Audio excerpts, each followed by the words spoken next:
সাংবাদিক বৈঠকে শুভেন্দু অধিকারী সরাসরি নজর রাখবো। বিক্ষোভ কর্মসূচি সংগঠিত করছে ভারতীয় জনতা পার্টি গতকালের ঘটনা নিয়ে। এবারে আমরা প্রথম পয়েন্টে চলে যাচ্ছি, স্টিল ছবি, যেখানে আপনারা 1, 2, 3 করে দেখতে পাবেন। প্রথমে এক দেখেছেন, চলে গেছেন 2, 3, 1 থেকে শুরু করুন।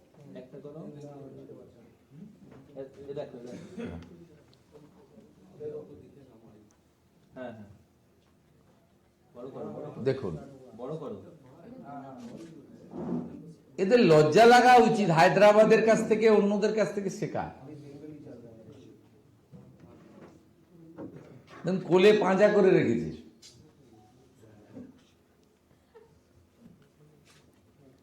এটাকে শুধু বরখাস্ত নয়, এটাকে জেলে পড়েনি কেন এখনো?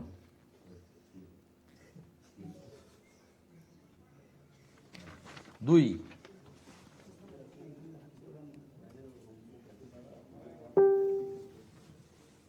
ওটা ক্রীড়ামন্ত্রী গেল, ওটা ক্রীড়ামন্ত্রীর ভাই, পরিবার, সপরিবার। 2 না, এটা 2 না, হ্যাঁ হ্যাঁ,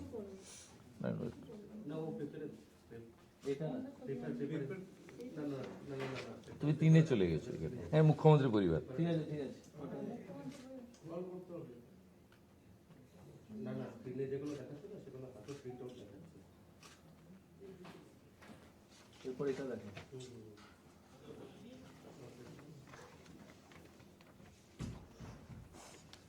মুখ্যমন্ত্রী জানেন না এগুলো, নিজে ভয়ে গাড়ি ঘুরিয়ে নিয়ে পালিয়ে গেছে।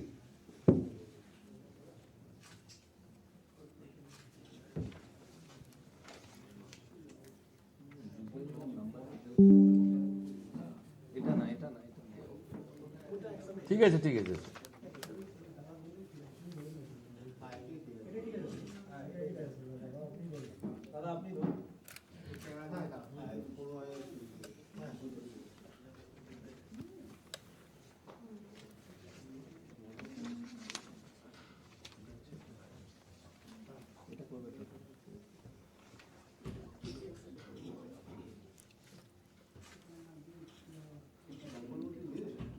হ্যাঁ, ইডিতে গেছিল কতদিন, বিখ্যাত তো।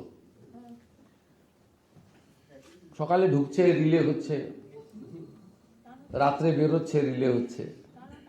রেস্টুরেন্ট থেকে 45 লাখ, ভাবতে পারেন? আপনাদের পুরো সাংবাদিকতার জীবনে যোগ করলে বেতন হয়তো অনেকেরই হবে না। রেস্টুরেন্টে পৌঁছে গেছে তদন্ত করতে, ওখান থেকে 45 লাখ। তাহলে বাথরুমে গেলে কত পাওয়া যেত বুঝুন। আর ইনি বড় বড় কথা বলেন,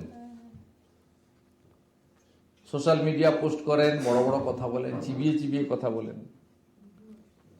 এ হনু কত টাকা দিয়েছে?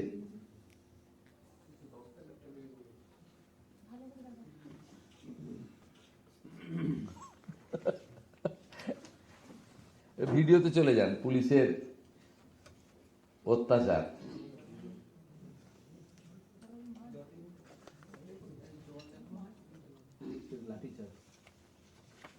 ভিডিও আছে, দেখুন।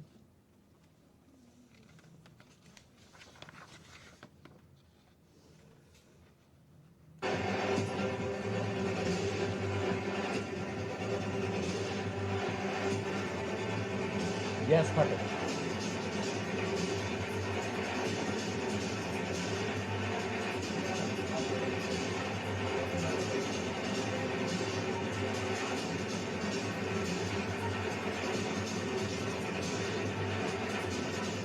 ফলো করুন সংবাদ।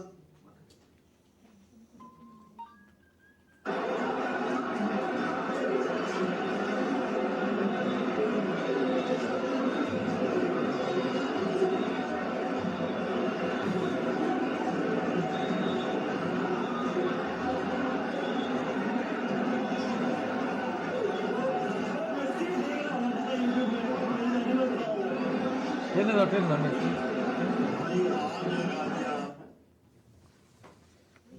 ছেড়ে দাও তোমার। আপনারা জানেন যে এই শহর, তিলোত্তমা শহর, এই শহর সিটি অফ জয়, এই শহরের সঙ্গে ফুটবলের আবেগ কিভাবে জড়িত আছে আপনারা সবাই ফিল করেন।